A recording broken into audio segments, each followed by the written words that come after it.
નમસ્કાર, સ્વાગત છે તમારું અમારી ચેનલ ખ્યના સ્ટોરી બુક। ભલે ગમે તે થઈ જાય, દુનિયા આખી આઘી પાહી થઈ જાય, પણ વૈશાખ મહિનો પૂરો થાય એ પહેલા આ એક લીંબુનો ઉપાય કરવાનું ભૂલતા નહીં। જો આ છેલ્લી ઘડીએ તમે ચૂકી ગયા તો આખા વર્ષનો સૌથી મોટો ચમત્કારી મોકો તમારા હાથમાંથી કાયમ માટે જતો રહેશે। આ કોઈ મજાક નથી, પણ તમારા નસીબના બંધ દરવાજા ખોલવાની આ અંતિમ તકે। જુઓ મિત્રો, આખા વર્ષમાં જો સૌથી પવિત્ર અને ફળદાયી કોઈ મહિનો હોય તો તે વૈશાખ મહિનો છે। આપણા હિન્દુ ધર્મ અને શાસ્ત્રોમાં આ મહિનાનું જે મહત્વ બતાવ્યું છે તે જાણીને તમે પણ હેરાન રહી જશો। પરંતુ દુઃખની વાત એ છે કે ઘણા લોકો આ આખો મહિનો સામાન્ય રીતે પસાર કરી નાખે છે અને અંતે પસ્તાવો કરે છે। પણ તમારે ગભરાવાની જરૂર નથી, કારણ કે વૈશાખ મહિનો પૂરો થાય તે પહેલા તમારી પાસે હજુ પણ એક છેલ્લો અને સૌથી મોટો મોકો બાકી છે।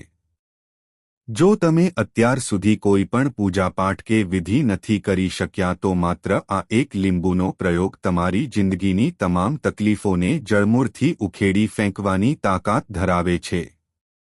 વૈશાખ મહિનાની આ પુણ્યશાળી તિથિઓ એટલી શક્તિશાળી હોય છે કે ક્યારેક વર્ષોના વર્ષો સુધી કરેલા મોટા અનુષ્ઠાનો કે મોંઘા પૂજાપાઠથી પણ જે મનોકામના પૂર્ણ નથી થતી તે આ વૈશાખ મહિનો પૂરો થાય તે પહેલાના આ એક નાના એવા છતાં અત્યંત પ્રભાવશાળી લીંબુના ઉપાયથી ચોક્કસ પૂરી થઈ જાય છે।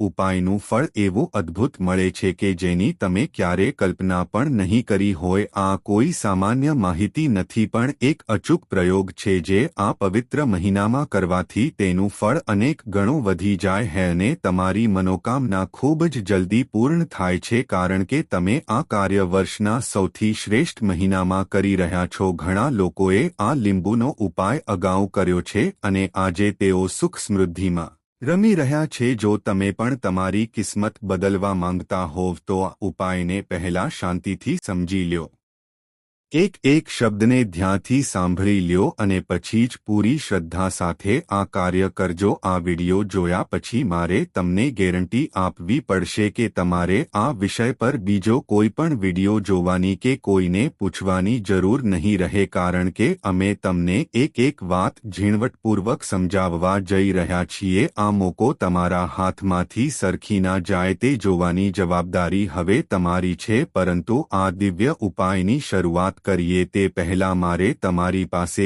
એક નાનકડું કામ કરાવવું હ। એક લીંબુના બીનું પણ ખૂબ જ મોટું અને વિશેષ મહત્વ છે, અને જો વાત આવે આખા લીંબુના ઉપાયની તો સોનામાં સુગંધ ભળે એવી વાત થઈ જાય છે અને આ વૈશાખ મહિનાનો એક ખૂબ જ મોટો ઉપાય બની જાય છે। હવે આ એક લીંબુનો ઉપાય આખરે કોને કરવો, સૌથી પહેલા આપણે તે વાત જાણી લઈએ। જુઓ, ઘરની જે મોટી માતાઓ અને બહેનો હોય તેમાંથી કોઈ પણ એક મોટી માતા કે બહેન આ ઉપાય કરી શકે છે, અને જો તમે ઈચ્છો તો તમારા ઘરના બધા સભ્યોને પણ આ ઉપાય કરાવી શકો છો। જો કોઈ વ્યક્તિને પોતાની કોઈ મનોકામના હોય, પોતાનું કોઈ દુઃખ કે સમસ્યા હોય જે તે પોતાના માટે જ કરવા માંગે તો આ ઉપાય તે પોતાના માટે પણ કરી શકે છે। બાકી જો ઘરમાંથી કોઈ એવું હે જે આખા ઘર અને પરિવારની સુખ શાંતિ માટે આ ઉપાય કરવા માંગે છે તો તે પણ કરી શકે છે, તેમાં કોઈ સમસ્યા નથી। એટલે કે આ ઉપાય દરેક સભ્ય કરી શકે છે અને આખા આ ઘર પરિવાર માટે ઘરની મોટી માતાઓ અને બહેનોમાંથી કોઈ એક માતા કે બહેન પણ કરી શકે છે। જો ઘરમાં માતાઓ કે બહેનો હાજર ન હોય અથવા તો તેઓ ઉપાય ન કરી શકતા હોય તો ઘરનો કોઈ મોટો સભ્ય પણ આ એક લીંબુનો ઉપાય કરી શકે છે, ભલે તે પુરુષ હોય। તેમાં કોઈ સમસ્યા નથી। તે પછી જે આગળનો સવાલ આવે છે તે કે ઉપાય આખરે કયા સમયે કરવો, સવારે કરવો કે સાંજે કરવો। જુઓ, ઉપાય તમે સવારે પણ કરી શકો છો અને સાંજે પ્રદોષ કાળમાં પણ કરી શકો છો। હવે જો તમે પૂછો કે સૌથી ઉત્તમ સમય કયો હશે આ એક લીંબુનો ઉપાય કરવાનો, તો અમે તમને એટલું જ કહેશું કે આ ઉપાય તમે સાંજના સમયે કરશો તો વધુ સારું રહેશે। તેમાં કોઈ સમસ્યા નથી। જે આગળની સૌથી મોટી અને મહત્વની વાત આવે છે કે તે હે કે સાંજે આ ઉપાય કરીએ તો કેટલા વાગ્યાથી કેટલા વાગ્યા સુધી કરવું। જો સાંજના પ્રદોષકાળની વાત કરીએ તો પ્રદોષકાળનો સમય સાંજે 6 વાગ્યાથી શરૂ થાય છે એટલે કે સાંજે 6 વાગ્યાથી 7 વાગ્યા સુધીનો સમય પ્રદોષકાળનો સમય ગણાય છે પરંતુ અત્યારે જે ઋતુ છે તેમાં સાંજ બહુ મોડી પડે છે અને ઘણા લોકો એવા હોય છે જે સાંજે ઘરે પહોંચી શકતા નથી. ઉપાય કરવામાં મોડું થાય તો તમે સાંજે 6 વાગ્યાથી રાત્રે 12 વાગ્યાની વચ્ચે આ લીંબુનો ઉપાય કરી શકો છો. તેમાં કોઈ સમસ્યા નથી. તો ચાલો હવે જાણીએ આ લીંબુનો ઉપાય કેવી રીતે કરવાનો છે. સૌથી પહેલા તમારે શું કરવાનું છે? એક લીલું લીંબુ લઈને તમે તમારા જીવનમાંથી હજારો શત્રુઓનો પણ સફાયો કરી શકો છો અને તમારા શત્રુઓ કે દુશ્મનો ક્યારે તમારી તરફ વળીને પણ નહીં જુએ. જો તમે એક લીલા લીંબુનું નાનકડો ઉપાય કરી લ્યો તો જે લોકો તેમના જીવનમાં શત્રુઓ અને દુશ્મનોથી ખૂબ ત્રાસી ગયા હોય અથવા તો તેમના પર શત્રુઓએ ઘણું કંઈક કરાવ્યું હોય તો એવું સમજી લ્યો કે તમારા શત્રુઓએ કે દુશ્મનોએ જે પણ બંધનવાર ક્રિયાઓ કરાવી હશે તે બધું જ નાશ પામશે. જો તમારા દુશ્મનો તમને કોઈપણ રીતે નુકસાન પહોંચાડવા માંગતા હોય, તમને હાનિ પહોંચાડવા માંગતા હોય અથવા તો કોઈપણ રીતે તમને નુકસાન કરી રહ્યા હોય, તમને કોઈ દુઃખ કે કષ્ટ આપી રહ્યા હોય, તમારી સંપત્તિ પર, તમારા વેપાર પર, તમારી દુકાન પર તેમની ખરાબ નજર હોય અથવા તો કંઈક હડપ કરવાની કોશિશ કરી રહ્યા હોય તો સમજી લ્યો કે એક લીલું લીંબુ લઈને નાનકડો ઉપાય કરવાથી જે શત્રુઓ તમને પોતાની તાકાત બતાવી રહ્યા છે, જે તમને આજે પરેશાન કરી રહ્યા છે, તેમને બધી અકળ નીકળી જશે. જો તમે આ એક લીલા લીંબુનો ઉપાય યોગ્ય રીતે કરી લ્યો તો ઉપાય સમજી લ્યો. યોગ એ રીતે સમજીને ઉપાય કરશો તો 101% ઉપાય કામ કરે છે અને તમારા દુશ્મનો કે શત્રુઓનો સંપૂર્ણ સફાયો થઈ જાય છે. ઉપાય તમે વૈશાખ મહિનામાં કોઈ પણ દિવસે કરી શકો છો. બીજી વાત, સ્ત્રી હોય કે પુરુષ કોઈ પણ ઉપાય કરી શકે. આજના વિડીયોમાં અમે એવો ઉપાય લઈને આવ્યા છીએ જેમાં તમારે કોઈ પૈસા ખર્ચવાના નથી, ફક્ત એક લીંબુથી ઉપાય કરવાનો છે. આ લીલું લીંબુ જ તમારા જીવનમાંથી શત્રુઓનો સંપૂર્ણ સફાયો કરી દેશે અને તમારા દુશ્મનો કે શત્રુઓ ક્યારે તમને પરેશાન નહીં કરી શકે. ભલે શત્રુ કે દુશ્મનો કેટલા પણ શક્તિશાળી હોય, કેટલા પણ તાકતવર હોય, તેમ છતાં તેઓ તમારોએ એક વાળ પણ વાંકો નહીં કરી શકે. એટલે કે તેઓ ગમે તેટલી કોશિશ કરે પણ તમારું કંઈ નહીં બગાડી શકે. ચાલો હવે ઉપાય વિશે વાત કરીએ. ઉપાય તમારે કેવી રીતે કરવાનો છે? સૌથી પહેલા તમારે એક લીલું લીંબુ લેવાનું છે. આ ઉપાય ગુપ્ત શત્રુઓ માટે પણ છે અને દુશ્મન માટે પણ, જે તમારી સામે ખુલ્લે આમ હુમલો કરી રહ્યો છે, તમને કોઈ પણ પ્રકારની ધમકી આપી રહ્યો છે, તમારું મારું નુકસાન કરી રહ્યો છે, તે પણ શત્રુ પરાસ્ત થઈ જશે. અને જે લોકો તમારી પીઠ પાછળ તમારું ખરાબ કરી રહ્યા છે તેઓ પણ, કારણ કે ગુપ્ત શત્રુઓનું ન તો આપણને નામ ખબર હોય છે, ન તો તેમનું સરનામું ખબર હોય છે, નહીં ખબર હોય એ કે કેટલા શત્રુઓ છે, કારણ કે આ ગુપ્ત રીતે શત્રુતા કરે છે અને ગુપ્ત શત્રુઓ વિશે કોઈને કંઈ ખબર પડતી નથી. બહુ ઓછા લોકો હોય જેઓ જાણી શકે છે. કોઈકે કંઈક કરાવ્યું છે પણ તેમ છે મૂકી દેવાનું છે. શત્રુનું નામ લખ્યા પછી, શત્રુ લખ્યા પછી તેને કાળા કપડામાં મૂકી દેવાનું છે અને 3 વખત બોલવાનું છે, મારો શત્રુ પરાસ્ત થાય, મારો શત્રુ પરાસ્ત થાય, મારો શત્રુ પરાસ્ત થાય. આ પછી તમારે શું કરવાનું છે? કાળા કપડામાં લીંબુ મૂકીને તેને બાંધી દેવાનું છે, એક પોટલી જેવું બનાવી લેવાનું છે અને જ્યાં તમને થોડી માટી દેખાય, તમારા ઘરની બહાર ક્યાંક જ્યાં તમને લાગે કે અહીં પોચી માટી છે અને અહીં ખોદકામ થઈ શકે છે, ત્યાં નાનકડો ખાડો ખોદી લેવાનો છે. ઘરમાંથી કોઈ પણ વસ્તુ લઈને જાવ અને તે ખાડામાં આ લીંબુ મૂકી દેવાનું છે. પછી માટીથી સારી રીતે ઢાંકી દેવાનું છે જેથી લીંબુ બિલકુલ દેખાય નહીં. આ ઉપાય સાંજના સમયે કરવાનો છે, એટલે કે જ્યારે સૂરજ આથમી જાય તે પછી કોઈ પણ સમયે તમારે ઉપાય કરવાનો છે. સૂરજના પ્રકાશમાં ઉપાય ન કરવો અને જ્યારે તમે લીંબુને સંપૂર્ણ ઢાંકી દો ત્યારે ઘરે પાછા આવી જાવ. પાછળ વળીને ન જોવું તેનું ખાસ ધ્યાન રાખો. ઘરે આવીને હાથ પગ ધોઈ લેવાના છે અને ભલે ગમે તેટલા શત્રુઓ હોય તેમનો સંપૂર્ણ સફાયો થઈ જશે. તેમણે જે ક્રિયાઓ તમારા પર કરાવી હશે, તાંત્રિક ક્રિયાઓ હોય કે જાદુ ટોણા બધું જ દૂર થઈ જશે। ઉપાય કરો અને તેનો ચમત્કાર જુઓ। ફક્ત એક જ વાર આ ઉપાય કરવાનો હે અને એક જ વાર ઉપાય કરવાથી શત્રુનો સંપૂર્ણ સફાયો થઈ જશે। બધા શત્રુઓ પરાસ્ત થઈ જશે। બધા દુશ્મનો તમારી સામે નતમસ્તક થઈ જશે। તમારી સામે હાથ જોડીને માફી માંગવા મજબૂર થઈ જશે। એટલે કે તેઓ તમારું કંઈ નહીં બગાડી શકે। તો જુઓ, લીંબુ એ સામાન્ય નથી હોતું। લીંબુમાં એવી શક્તિઓ હોય છે જે તમારા દુશ્મનો અને શત્રુઓને જડમૂળથી નાશ કરી શકે છે। તમે જોયું હશે કે જ્યારે લોકો પોતાનો વેપાર શરૂ કરે, બિઝનેસ શરૂ કરે, દુકાન ખોલે છે, નાનો મોટો વ્યવસાય કરે, ત્યારે તેઓ લીંબુ અને મરચાં જરૂર લટકાવે છે। કારણ કે લીંબુ અને મરચાં તમારા જીવનમાં સુખ અને સમૃદ્ધિ લાવવાનું અને વધારવાનું કામ કરે છે। શા માટે? કારણ કે જ્યારે તમે લીંબુ અને મરચાંને તમારા ઘરના દરવાજે કે દુકાન પર લટકાવો છો તો તે તમારી દુકાન કે શોપ પર ખરાબ નજર આવવા દેતું નથી। ખરાબ નજરને બહાર જ રોકી દે। આ સાથે લીંબુ શત્રુઓથી છુટકારો આપવા અને દુશ્મનોને દૂર કરવા માટે ખૂબ ઉત્તમ હે। તો આ ઉપાય કરો, તમને ચોક્કસ ફાયદો થશે। હવે આપણે બીજા વિશેષ ઉપાય વિશે વાત કરીએ। ઉપાય તમારે તુલસીના છોડ પાસે કરવાનો છે। તમારા ભાગ્યનો ઉદય કરવા માટે જો તમારા ઘરમાં ધન સંબંધી મૂકી દેવાનું છે, શત્રુનું નામ લખ્યા પછી તેને કાળા કપડામાં મૂકી દેવાનું છે અને 3 વખત બોલવાનું છે, મારો શત્રુ પરાસ્ત થાય, મારો શત્રુ પરાસ્ત થાય, મારો શત્રુ પરાસ્ત થાય। આ પછી તમારે શું કરવાનું હે? કાળા કપડામાં લીંબુ મૂકીને તેને બાંધી દેવાનું છે। એક પોટલી જેવું બનાવી લેવાનું છે અને જ્યાં તમને થોડી માટી દેખાય, તમારા ઘરની બહાર ક્યાંક જ્યાં તમને લાગે કે અહીં પોચી માટી હે અને અહીં ખોદકામ થઈ શકે છે, ત્યાં નાનકડો ખાડો ખોદી લેવાનો હે।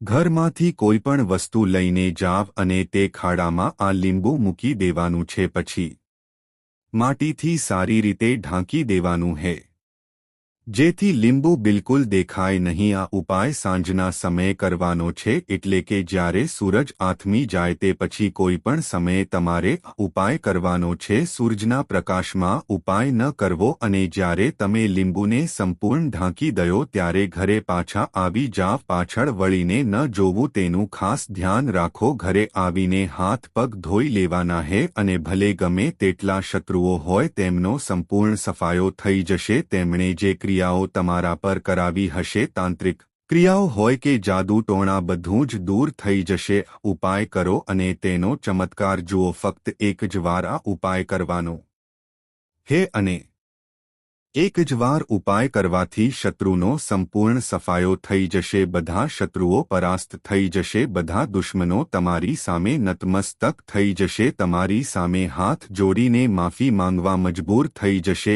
એટલે કે તેઓ તમારું કંઈ નહીં બગાડી શકે। તો જુઓ, લીંબુ એ સામાન્ય નથી હોતું। લીંબુમાં એવી શક્તિઓ હોય છે જે તમારા દુશ્મનો અને શત્રુઓને જડમૂળથી નાશ કરી શકે છે। તમે જોયું હશે કે જ્યારે લોકો પોતાનો વેપાર શરૂ કરે, બિઝનેસ શરૂ કરે, દુકાન ખોલે છે, નાનો મોટો વ્યવસાય કરે, ત્યારે તેઓ લીંબુ અને મરચાં જરૂર લટકાવે છે। કારણ કે લીંબુ અને મરચાં તમારા જીવનમાં સુખ અને સમૃદ્ધિ લાવવાનું અને વધારવાનું કામ કરે છે। શા માટે? કારણ કે જ્યારે તમે લીંબુ અને મરચાંને તમારા ઘરના દરવાજે કે દુકાન પર લટકાવો છો તો તે તમારી દુકાન કે શોપ પર ખરાબ નજર આવવા દેતું નથી। ખરાબ નજરને બહાર જ રોકી દે। આ સાથે લીંબુ શત્રુઓથી છુટકારો આપવા અને દુશ્મનોને દૂર કરવા માટે ખૂબ ઉત્તમ હે। તો આ ઉપાય કરો, તમને ચોક્કસ ફાયદો થશે। હવે આપણે બીજા વિશેષ ઉપાય વિશે વાત કરીએ। ઉપાય તમારે તુલસીના છોડ પાસે કરવાનો છે। તમારા ભાગ્યનો ઉદય કરવા માટે જો તમારા ઘરમાં ધન સંબંધી પરેશાનીઓ હોય, કર્જાની સમસ્યા દિવસે દિવસે વધતી જતી હોય, ખતમ ન થતી હોય, ઘણી પરેશાનીઓ હોય, તો તમારે આ ઉપાય કરવો જોઈએ। જુઓ શું કરવાનું છે, ખૂબ ધ્યાનથી સમજો। તમારે ફક્ત તાંબાના પાત્રમાં પાણી લેવાનું છે, તે પાણીમાં એક ચપટી હળદર નાખવાની છે બરાબરને, અને સાથે એક કમળ ગટ્ટો લેવાનો છે। આ ઉપાય ફક્ત વૈશાખ મહિનામાં જ કરવાનો છે। જો તમને લાગતું હોય કે તમારા જીવનમાં અષ્ટલક્ષ્મીનો વાસ નથી, ભાગ્યનો સાથ નથી મળી રહ્યો, તો તમે આ ઉપાય વૈશાખ મહિનો પૂરો થાય તે પહેલા અવશ્ય કરજો। જુઓ શું કરવાનું છે, આ તાંબાના પાત્રમાં હળદર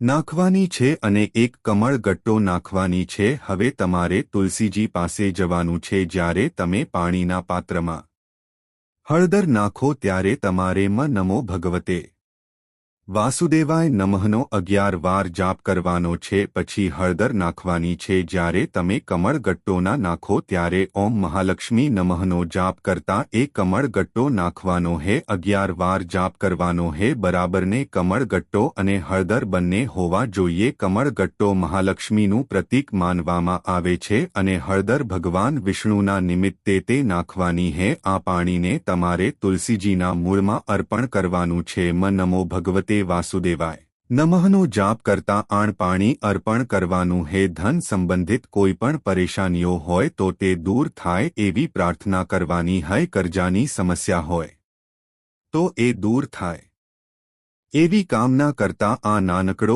ઉપાય કરવાનો છે। આ બીજો ઉપાય તમે સવારથી લઈને સાંજ સુધી કોઈપણ સમયે કરી શકો છો। વૈશાખ મહિનામાં જ કરવાનો હે। હવે જે કમળ ગટ્ટો હે તેને તમારે તુલસીજી પાસે જ રહેવા દેવાનો હે, લેવાવાનો નથી। જો તમે ઈચ્છો તો તેને તુલસીજીની જગ્યાએ ગાંઠ આપી દેવાની છે। આ રીતે તમારે આ ઉપાય કરવાનો છે। હવે આપણે ત્રીજા વિશેષ ઉપાય વિશે વાત કરીએ। ધ્યાન રાખો, આ બીજો ઉપાય તમારે તમારા ઘરમાં જ કરવાનો છે, બહાર ક્યાંય નહીં। જો ઘરમાં તુલસીજી હોય તો જ તમે આ ઉપાય કરી શકો છો। હવે ત્રીજા વિશેષ ઉપાય વિશે જાણીએ। જુઓ, ભાગ્યનો સાથ મળે તો ગુરુ બૃહસ્પતિને મજબૂત કરવું ખૂબ જરૂરી છે। આથી એ ખૂબ જ સારો ઉપાય છે। જે હે પીળા ચોખાનું થોડા અક્ષત લેવાના હૈ। જો તમને લાગતું હોય કે તમને કોઈ પણ બાબતમાં સફળતા નથી મળી રહી, ભાગ્યનો સાથ નથી મળી રહ્યો, તો પીળા ચોખા લેવાના હૈ। પીળા ચોખા કેવી રીતે બનાવવા? 11 ચોખાના દાણા લેવાના સાબુત, તેમાં પીળું ચંદન નાખીને ચોખાને પીળો રંગ કરી દેવાનું છે। સાથે જ એક બીલીપત્ર લેવાનું છે